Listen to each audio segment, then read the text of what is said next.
Here we are, standing approximately in the middle of the runway of the China Friendship International Airport, now being constructed in Dominica. Background over there, there's the Chinese administrative buildings, and up beyond that truck depot, all the Chinese barracks for 300 people. The road leading up to there and beyond. Down here we have continuous excavation stretching for over 2 miles in that direction, and across it's at least 3/4 of a mile. This is supposed to be an international airport. In the middle here, right in the foreground, this mesa is a piece of land that has not yet been purchased. And in it is the tomb of Garnet Didier. And it's being left there until people actually receive payment for it. Go over this way, onto the kind of northeastern side of the airport. There's a chunk of land right here that has not yet been purchased. It's surrounded by destruction. I'll show you the other side soon. And people have not yet received payment for it. Now, if we look off in the distance over there, we can see part of the village of Wesley. It's a large village. The lower part of it has been completely destroyed. There have been hundreds of households destroyed, and I would say quite a few lives destroyed by this, what's happening here right now. I'm just going to walk quickly back this way. See how beautiful this place used to be. I mean, this was all rolling fields over on this side with coconut, mango, avocado trees.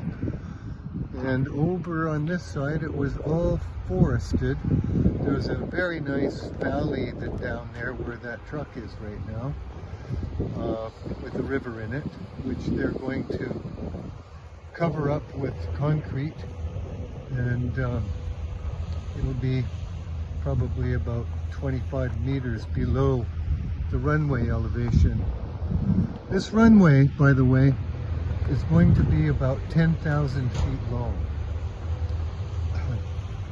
which is in itself ridiculous these days, since wide-bodied jets land on runways in St. Lucia, in St. Martin, elsewhere, that are 7,500 feet long, and have far less of an input, of a footprint than this place does right now. The Chinese are currently acquiring additional land outside the airport, outside what they used to call the airport boundaries. And of course we're wondering why, and they're about to start construction of a port with a large jetty on Woodford Hill Bay, just down below us, about 1 kilometer from where I'm standing. Which is all suggestive of what people used to call, they used to fantasize about this. I used to think it was a fantasy, a bad fantasy, but nevertheless, Chinese military base.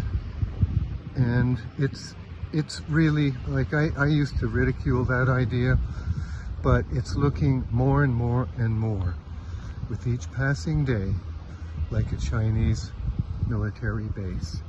Here in Dominica, full access to the middle of the Atlantic Ocean. Okay, now we've come to a spot where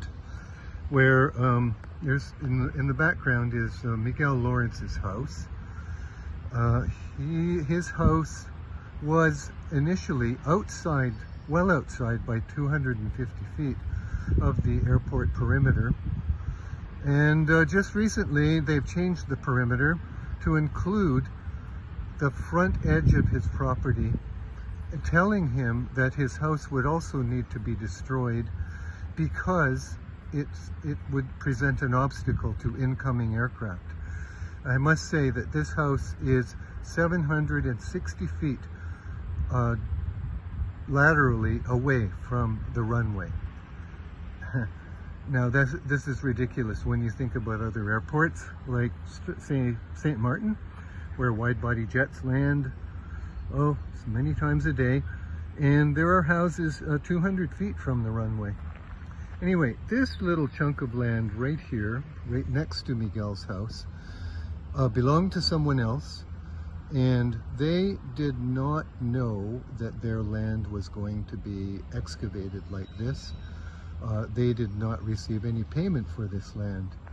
But the Chinese came and did this, dug it all up and redug it all up and left all the soil right there. And I would say most certainly as an act of psychological terrorism for Miguel, Mr. Lawrence, who is the last holdout in this area, in this palm tree end of the runway. Mr. Lawrence is the last holdout.